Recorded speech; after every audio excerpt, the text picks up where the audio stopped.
Doctor কি আপনাকে চোখে ইঞ্জেকশন নিতে বলেছেন আর সেই কথা শুনেই মনে ভয় কাজ করছে?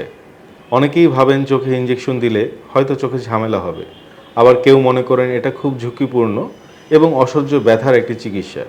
কিন্তু বাস্তবতা আসলে কি?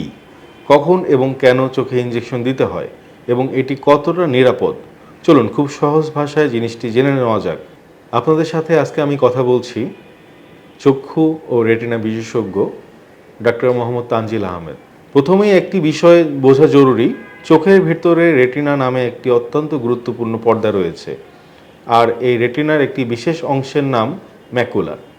আমরা সূক্ষ্মভাবে যা কিছু দেখি, যেমন বই পড়া, মোবাইল দেখা, মানুষের মুখ চিনতে পারা, এসবের জন্য এই অংশটি খুবই গুরুত্বপূর্ণ। কিন্তু বিভিন্ন কারণে রেটিনার এই স্বাভাবিক গঠন নষ্ট হয়ে যেতে পারে।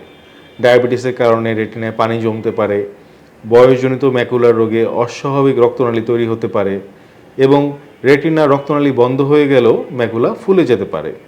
এছাড়া রোগের ধরন অনুযায়ী রেটিনায় আরও কিছু জটিল সমস্যাতেও চোখে ইনজেকশন প্রয়োজন হতে পারে।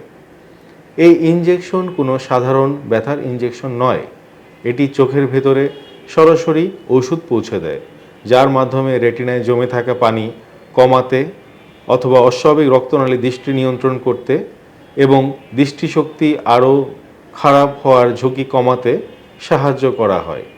অনেক রোগী আরেকটি প্রশ্ন করেন, একবার ইনজেকশন নিলেই কি সব ঠিক হয়ে যায়? উত্তর হলো সবসময় নয়। রোগের ধরন এবং অবস্থার উপরে নির্ভর করে নির্দিষ্ট সময় পর পর একাধিক ইনজেকশন লাগতে পারে। তাই চিকিৎসকের পরামর্শ অনুযায়ী ফলো আপ করা খুবই গুরুত্বপূর্ণ। আর একটি ভয় অনেকেরই থাকে, চোখে ইনজেকশন কি খুব ব্যথার?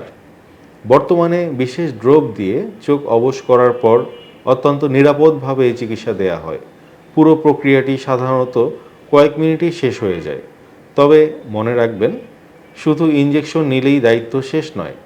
যদি আপনার ডায়াবেটিস, উচ্চ রক্তচাপ বা কোলেস্টেরল নিয়ন্ত্রণে না থাকে, তাহলে রোগটি আবারও জটিল হয়ে উঠতে পারে। তাই মূল রোগ নিয়ন্ত্রণ এবং নিয়মিত চোখ পরীক্ষা দুটিই সমান গুরুত্বপূর্ণ।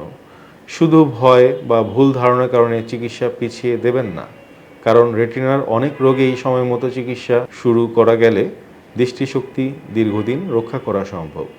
ধন্যবাদ।